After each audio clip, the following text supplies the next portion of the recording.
दोस्तों, हमारा सीरीज चल रहा है my relationship with money. Don't chase money, master it. आप पैसे के पीछे मत भागो, क्योंकि अगर आप जितना इसके पीछे भागेंगे आपसे दूर होता चला जाएगा। जब मैं अपने जो बात बात आज कर रहा हूँ, शुरू से मैं ऐसा सोचता था, ऐसी बात नहीं है दोस्तों। जिस तरह का बैकग्राउंड हम लेके आते हैं, तो स्कैरसिटी का माइंडसेट तो बना ही हुआ है। बचपन से हमने सुन रखा है कि पैसा एक ऐसी चीज़ है जो आसानी से नहीं मिलता है, इसके लिए बहुत मेहनत करनी पड़ती है। मेरे नाना जी वगैरह बोला करते थे, बोले यहाँ का पसीना यहाँ तक आ जाता है तब जाके पैसा कमाना होता है। तो वो वाली बातें आपके दिमाग पर असर किए रहती है। लेकिन जब आप ट्रेवल करना शुरू करते हो, जब आप अपने दायरे से निकल के बाहर जाते हो, बहुत सारी जगह देखते हो, बहुत सारे लोगों से मिलते हो, तो कहीं से आपको कोई नई खबर मिलती है। मुझे खबर क्या मिली? मुझे किताब के बारे में पता चला, rich dad poor dad by Robert T Kiyosaki. दोस्तों, इस किताब ने उस वक्त नहीं पता मुझे कि इतना इम्पैक्ट डाला है, लेकिन आज मैं पलट के देखूं तो मालूम पड़ता है कि बहुत फर्क डाल दिया। क्या था उसमें? एक सिंपल सवाल था कि जब भी आप पैसा खर्च करते हो, आप असेट खड़ी कर रहे हो कि लायबिलिटी? मतलब आप खर्च कर रहे हो, स्पेंड कर रहे हो या इन्वेस्ट कर रहे हो? आपने जो पैसा खर्च किया वो दोबारा वापस नहीं आता, लेकिन जो आपने इन्वेस्ट किया उसके दोबारा वापस आने की संभावना है दोस्तों। तो ऐसे देखा जाएगा कि पैसे को हम इतना ज़्यादा क्यों चाह रहे हैं अभी। जब मैं पिछली जनरेशन को देखता हूँ, अपने पिताजी को देखता हूँ या उससे पहले की जनरेशन को देखता हूँ, तो मुझे नज़र आता था कि वो लोग बहुत थोड़ा कमाते थे, बहुत थोड़ा खर्च करते थे। उनके पास अपने लिए वक्त था और उनके कनेक्शन थे बाकी लोगों के लिए। मतलब जब सोशल गैदरिंग होता था तो हर कोई किसी को नाप तोल नहीं रहा था फाइनेंशियल टर्म्स में, कि तुम्हारे पास कितना पैसा है, तुम्हारे बेटे के पास कितना पैसा है, कितनी लग्जरी है, ये कोई बात नहीं करता था। तो जिस सोसाइटी में मैंने ऐसे देखा है कि ज़्यादा दिखावा नहीं हो, वहां पे ये एक तरह का सिस्टम नहीं बनता जो सबका गला घोट रहा है। ये बात ऐसी नहीं है कि जिनके पास थोड़ा ज्यादा पैसा है वो कम पैसे वालों का गला घोट रहे हैं, क्योंकि ये एक रिलेटिव मेजरमेंट है। रिलेटिव मेजरमेंट में ऐसा है कि जिसके पास करोड़ रुपए है वो 10 करोड़ 50 करोड़ वालों को देख रहा है, जिसके पास 50 करोड़ है 500 करोड़ वालों को देख रहा है, और सब एक दूसरे को देख के ऑप्रेस्ड है, दमित है। मतलब कोई ऑपरेसर और कोई ऑपरेस्ड है ऐसी बात नहीं। जब सिस्टम खराब हो जाता है तो सबके सब घुटते हैं उसमें एक साथ। तो हम किसी इंसान से लड़ाई नहीं कर रहे हैं यहाँ पे, एक सोच से लड़ने की बात हो रही कि एक सोच ने हमारी जिंदगी को इतना ज्यादा करप्ट करके रख दिया है कि हम महसूस नहीं कर पा रहे, जिंदगी को भागे चले जा रहे हैं डर के मारे। तो दोस्तों, रॉबर्ट टी कियोसाकी ने जो सवाल किया कि खर्च कर रहे हो या इन्वेस्ट कर रहे हो, तो मैंने कहा यार ये कैसी बात है, क्या पूछते रहते हैं ये। तो ऐसे पता लगेगा आपको, जैसे फोन आपने शौक के लिए लिया और इससे आप अपना टाइम किल करते हो, टाइम पास करते हो, तो ये आपका खर्च हो गया। वही फोन आपने लिया और इससे आप कुछ सीखने लगे, और इससे आपने समझो ऑनलाइन ट्रेडिंग शुरू कर दी या स्विंग ट्रेडिंग शुरू कर दी, या कमोडिटी में ट्रेड करते हैं, क्रिप्टो करेंसी में ट्रेडिंग सीख रहे हैं, या आप इंग्लिश सीख रहे हैं, अपनी कोई स्किल डेवलप कर रहे हैं, तो ये बन गया आपका इन्वेस्टमेंट। ऐसी कार का है कि कार आपने घूमने फिरने, टाइम वेस्ट करने के लिए, लोगों को इंप्रेस करने के लिए खरीदी है, या फिर आपने कार इसलिए खरीदी है कि इससे आपके बिजनेस पे पॉजिटिव इंपैक्ट पड़ता है। आप टाइम बचाते हैं, आप एनर्जी बचाते हैं, आप अपनी इफिशिएंसी बढ़ाते हो। बिजनेस का किस्सा है तो इंप्रेस भी करते हैं तो ठीक करते हैं।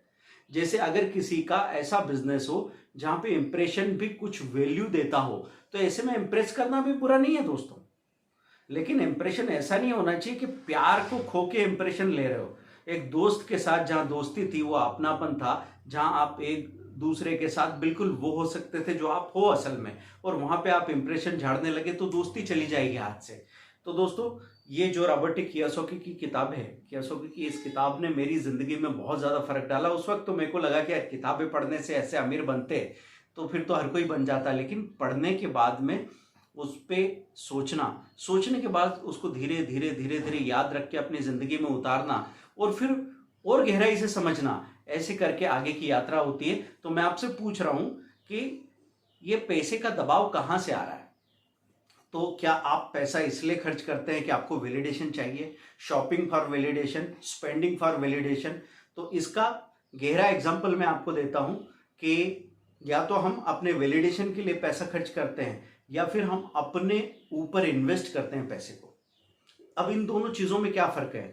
वैलिडेशन के लिए जब पैसा खर्च करते हैं ना, तो छोटे छोटे गांव जहाँ पे बहुत ज़्यादा लिटरेसी नहीं है और ऐसा समझो कि लोगों में अपनी डिसीजन पावर नहीं है, वो पूरा भीड़ के साथ ही सोचते समझते और सोसाइटी के एक पार्ट की तरह ही बिहेव करते हैं, तो वहाँ पे इतना ज़्यादा दबाव होता है कि लोग शादी हो या मौत के बाद का फंक्शन हो, वो उधार ले लेके 2-2, 4-4 हज़ार लोगों को खाना खिलाते हैं।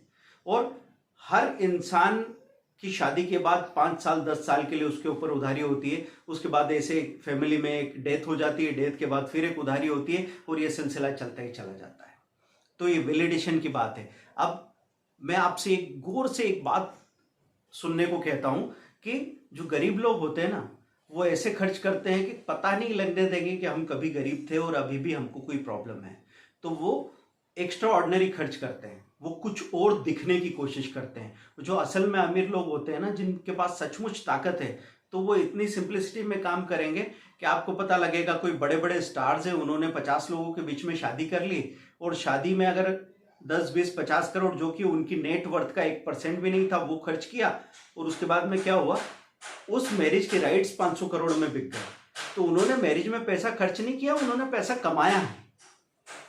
तो एक व्यक्ति जिसके पास असल की ताकत होगी ना, वो जितना सिंपल होना चाहेगा सिंपल होने की कोशिश कर सकता है। लेकिन आप इसके लिए यह मत समझना कि वो ताकत बैंक बैलेंस से आ रही है। बैंक बैलेंस दो लोगों के पास हो सकते हैं, एक के पास बैंक बैलेंस है तो भी वो डरा हुआ है, तो भी वो लोगों के साथ कनेक्ट नहीं कर पाता, उसके अंदर घबराहट बनी रहती है, वो लोगों से नफरत करता है।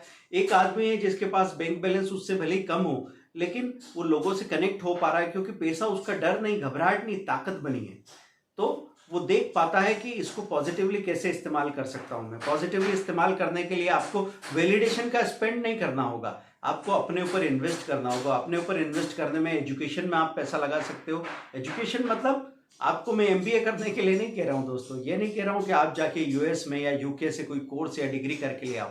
एजुकेशन का मतलब होता है, आप अगर कोई इंसान सोच ले कि 1000 रुपया पर डे खुद पे खर्च करना है, परिवार पे खर्च करना है, तो साल का कितना होता है, 3,65,000 रुपए। अब ये 3,65,000 रुपए लोग 5 से 10 दिन की ट्रिप में बर्बाद करके आ जाते हैं, लेकिन उनके अंदर कोई बदलाव नहीं आता है। इसलिए मैंने ट्रेवल की डेफिनेशन बनाई है कि जैसे आप गए हो उससे ज्यादा थक के और वैसे के वैसे अंदर से कुछ सोच बदली नहीं, किसी नए इंसान से मिले नहीं। आप कहीं 5 स्टार होटल में स्विमिंग पूल में बैठ के दारू पी के पनीर वनीर खा के चिकन विकन खा के घर आ गए, तो फिर किस बात का ट्रिप, किस बात का ट्रेवल। ठीक है, एक ब्रेक मिल जाएगा आपको, लेकिन उससे बेटर ट्रेवल या ट्रिप क्या हो सकता है, आप गए नए लोगों के बीच में और जैसे गए थे उससे एक बेहतर इंसान बन के वापस आ रहे हो। ये एक्सपेरिमेंट मैंने करके देखा दोस्तों, और इसका वैल्यू बहुत ज्यादा निकला। तो अपने ऊपर इन्वेस्ट करना मतलब टेक्नोलॉजी में आपने पैसा लगाया, तो मैं नहीं कह रहा हूं कि बहुत बड़ा फोन ले लो जो सब लोगों के बीच में बहुत ज्यादा रेपुटेशन बनाता है। मैं तो कह रहा हूं फोन आप ले लो 15-20 हजार का, लेकिन डाटा अच्छा लेके रखो, और डाटा के साथ में कुछ रिसोर्सेस।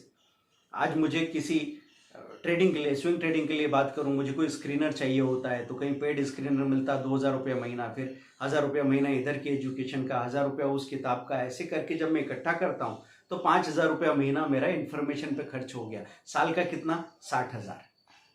तो इतना जब आपको पता है फिर भी आप ये चीजें खरीद रहे हो, पागल हो क्या। बस यही तो दिक्कत है दोस्तों, कि जिसको चीजें समझ में आ जाती, जो जान लेता, वो और जानने के लिए रास्ता उसका खुल जाता है। उसका सिंपल कैलकुलेशन रहता है कि मैं जब 5,000 रुपये खर्च करता हूँ तो मैं चेक कर लेता हूँ 5 के बदले 10, 15, 20, 50 क्या आ रहा है, और वहां से समझ में आ जाता है कि ये मैंने खर्च नहीं किया, ये मैंने निवेश किया, इन्वेस्ट किया है। और गारंटी नहीं कि आज मैंने 5,000 खर्च किया तो अभी इसी महीने 5 का 6 आ जाए। 2 महीने 3 महीने तक 5-5 हजार गए, 15,000 रुपये, 15,000 खर्च हो गया, लेकिन चौथे महीने में 50,000 मिला तो समझ में आ गया कि ये मेरा इन्वेस्टमेंट है। तो ऐसे जब तसल्ली से आप भीड़ से अलग हट के बैठोगे ना, तब आपको समझ में आएगा कि आपको पैसा कहाँ इन्वेस्ट करना है।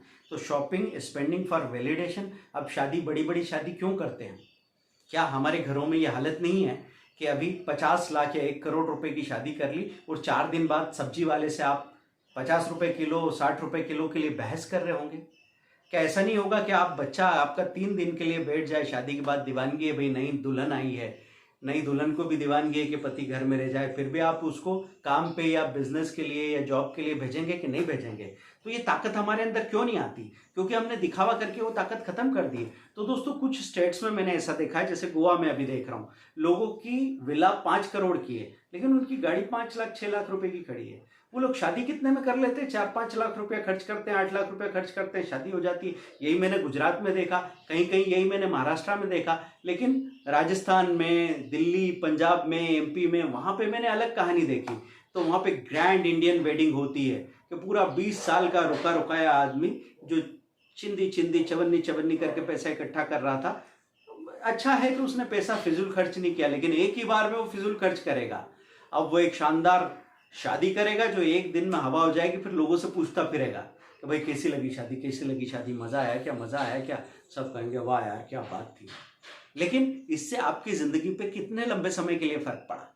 तो अमीरी का डेफिनेशन क्या है? आप कितने दिन तक, अगर आज कमाना छोड़ दो तो कितने दिन तक बगैर कमाए जी सकते हो, बगैर चिंता के, आसानी से खाते पीते ठीक ठाक लेवल पे।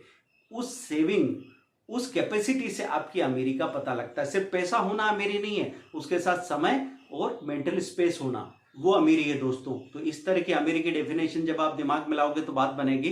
तो आज हमने बात किया क्या? स्पेंडिंग फॉर वैलिडेशन और इन्वेस्टिंग इन योरसेल्फ। मतलब जब भी आप खर्च करेंगे, पूछेंगे अपने आप से कि मैं खर्च कर रहा हूं या इन्वेस्ट कर रहा हूं। ये दो चीजें अगर आपके दिमाग में क्लियर हो गई तो आप पैसे का बहुत ही समझदारी से इस्तेमाल कर पाएंगे। और आपने अगर ये सिलसिला शुरू किया तो ये एक चेन रिएक्शन है। जैसे एक गड़बड़ हम अगर अपने घर में करते हैं बचपन में, हमारी एक गलती आगे आने वाली पीढ़ियों के लिए कई गुना बड़ी गलती बन जाती है। तो इसलिए मैं आपसे कह रहा हूं कि आज से 50 साल पहले हमारी पुरानी जनरेशन ने इक्विटीज में, स्टॉक्स में, म्यूचुअल फंड में कोई निवेश करना शुरू ही नहीं किया। और आज अगर हम सोचें कि हम ऐसा करें, या जमीन में निवेश नहीं किया बिल्कुल, और आज हम सोचें कि हम ऐसा करें, तो हमको बार बार ख्याल आता है कि कुछ तो कर लेते। अरे डर लग रहा था तो जितना आपने पान चाय बीड़ी में शौक में ऐसे ही फेंक दिया होगा, उस पैसे से भी थोड़ा कुछ तो कर लेते तो आज सीन बिल्कुल अलग होता। तो दोस्तों वही चीज, हाँ, आप ये मत सोचते रहना कि वो समय था जो चला गया, हमारे पिताजी ने नहीं किया, हम भी सेम गलती कर रहे हो सकते हैं। तो जब तक आप इस बात को ठीक से समझोगे नहीं, देखोगे नहीं, तब तक आपका सही फैसला नहीं बनेगा। और जब तक विचार पूरा नहीं होता वो काम नहीं बनता है दोस्तों। इसलिए हम यहाँ पे विचार कर रहे हैं। ये सीरीज आपको कैसी लग रही है आप जरूर बात कीजिए, क्योंकि आपके बात करने से, आपके सवाल करने से जो मोटिवेशन मिल रहा है और आप लोगों को बहुत पसंद आ रहा है, इसीलिए तो मैं आगे बार बार इसकी अगली एपिसोड बनाता चला जा रहा हूँ। और आपका कोई खास नजरिया, कोई खास स्टोरी आपके पास हो तो जरूर आप हमको बताइए। आप हमको कॉल भी कर सकते हैं। और पेड कोर्सेज, फ्री अकाउंट के लिए या मूवीवर्सिटी ज्वाइन करनी है आपको दोस्तों, क्योंकि हम लोगों ने कोशिश की है कि आप क्या कपड़ा पहनते हो, क्या खाना खाते हो, ये आज से 30 साल बाद कोई नहीं पूछेगा, लेकिन आपने अपने दिमाग में कौन से विचार डाले थे, ये डिपेंड करेगा कि आप कैसी ज़िंदगी जीते हैं और आप आने वाली पीढ़ी को कैसी ज़िंदगी देते हैं। इसी के साथ मैंने 10 मिनट इवनिंग कॉलेज में मूवीवर्सिटी शुरू की है।